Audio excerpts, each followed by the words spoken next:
Nah, Rasulullah SAW pernah menyebutkan bahwa Ya'juj Ma'juj ini hampir terlepas di akhir zaman, di masa beliau.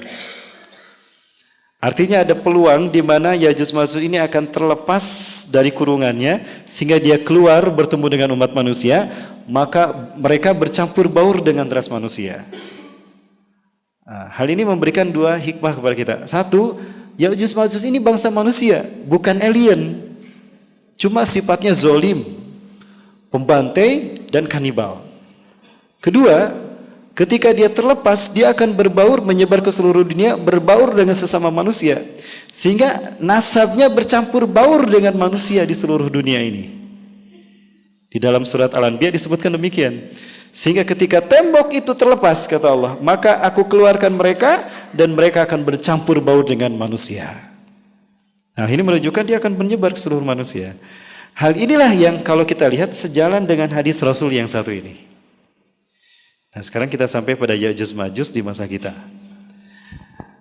Di dalam sebuah hadis dari Zainab binti Jahshin, Rasulullah SAW istiqadha min naumi. Zainab binti Jahshin, istri Rasulullah SAW yang pernah dinikahi oleh Zaid bin Harisah. Setelah cerai, Rasulullah diperintahkan Allah menikahinya untuk membuktikan Zaid bin Harisah bukan putranya. Nah, Zainab binti Jahshin ini meriwayatkan bahwa Nabi SAW pernah terbangun dari tidurnya di suatu malam. Wa huwa yaqulu, dan Rasulullah bersabda, la ilaha illallah, tidak ada Tuhan selain Allah. Wailun lil arabi min syarrin qad iqtaraba, kecelakaan akan menimpa bangsa Arab karena keburukan yang telah mendekat kepada mereka.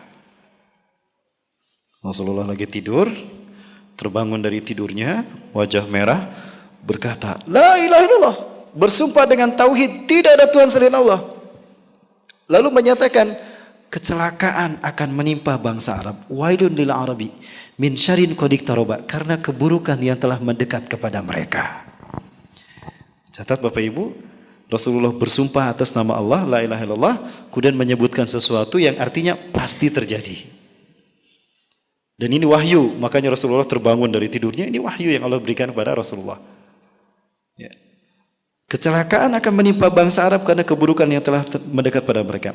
Futihal yauma, keburukan yang akan mendekat pada bangsa Arab ini dikaitkan dengan Ya'juj Ma'juj. Futihal yauma min radmi Ya'juj wa Ma'juj misla hadhihi. Hari ini telah terbuka lubang Ya'juj Ma'juj sebesar ini. Rasulullah mengisyaratkan seperti ini. Hadis ini diriwayatkan oleh Sufyan. Maka Sufyan waqada Sufyan biadil asrah. Sufyan melingkarkan jarinya seperti ini.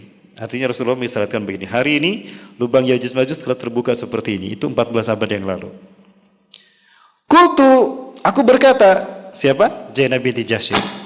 Ya Rasulullah, wahai Rasulullah, anuhliku wa fina salihun. Apakah kami juga akan hancur binasa? Sementara di tengah-tengah kami ada orang-orang soleh. Qala na'am, ya. Idza kasaral khabath, apabila kemaksiatan merajalela di mana-mana. Hadis ini diriwayatkan oleh Imam Muslim. Bapak Ibu bisa lihat di dalam Kitabul Fitan wa Asratis Sa'ah bab Iqtarabal Fitan. Ini hadis riwayat Imam Muslim, hadis nomor 2880. Nah, dalam hadis ini Bapak Ibu menarik dikaitkan bahwa Rasulullah SAW menyebutkan adanya petaka yang akan menimpa bangsa Arab, kemudian dikaitkan dengan lubang Ya'juj Ma'juj, terbukanya lubang Ya'juj Ma'juj. Terkait dengan lubang Ya'juj Ma'juj, itu ada beberapa hadis yang kalau Bapak Ibu rangkaikan terus dikaji. Di antara mereka ada yang berupaya untuk melubangi tembok tadi, tapi tidak pernah berhasil. Dari tahun ke tahun, dari turunan ke turunan mereka tidak pernah berhasil membuka tembok tadi, sehingga mereka tetap terkurung. Namun belakangan mereka disebutkan, di antara mereka kemudian ada yang mengatakan la ilaha illallah. Maka ketika mereka mengatakan la ilaha illallah atau mengatakan Allahu Akbar, maka pukulan mereka terhadap tembok tadi membuat tembok tadi berlubang. Dari situ mereka menemukan solusi untuk keluar dari kurungan mereka, yaitu dengan menyebut asma Allah, mengagungkan asma Allah. Nah, hal ini yang membuat saya agak sedikit berpikir juga, Ya'juj Ma'juj mengatakan itu, apakah dia beriman? Kalau kita lihat Bapak Ibu dari keturunan tadi Maguk bin Yafis ya, sejarah dari putra pertama Nabi Nuh tentang keturunan Ya'juj Ma'juj ini. Nah, kalau memang betul berdasarkan riwayat tadi, maka dari keturunan Ya'juj Ma'juj yang dulu yang masih menggunakan ngambil posisi di pulau tadi di Cina, itu ada satu bangsa yang bernama Mongolia. Bangsa Tatar ini terkenal sebagai bangsa yang kejam. Kita lihat dari cara mereka membantai kaum muslimin dari dinasti Abbasiyah. Itu luar biasa biadabnya. Nah, perilaku bangsa Tartar yang ketika membantai kaum muslimin sama dengan perilaku Ya'juj Ma'juj zaman Zulkarnain. Dan kalau kita runut bangsa Tartar ini nyambung ke Ya'juj Ma'juj, istilahnya ke Ya'juj Ma'juj di zaman dulu Magog bin Yafis. Artinya ada kemungkinan bangsa Tartar ini atau Mongolia ini merupakan keturunan dari bangsa Ya'juj Ma'juj zaman dulu. Nah kemudian dan kita menyebutkan dalam sejarah bahwa tidak semua bangsa Tartar ini kemudian pada akhirnya mati dalam keadaan diazab Allah. Di antara mereka ada yang beriman. Seperti Timur Leng di zaman Turki Utsmani.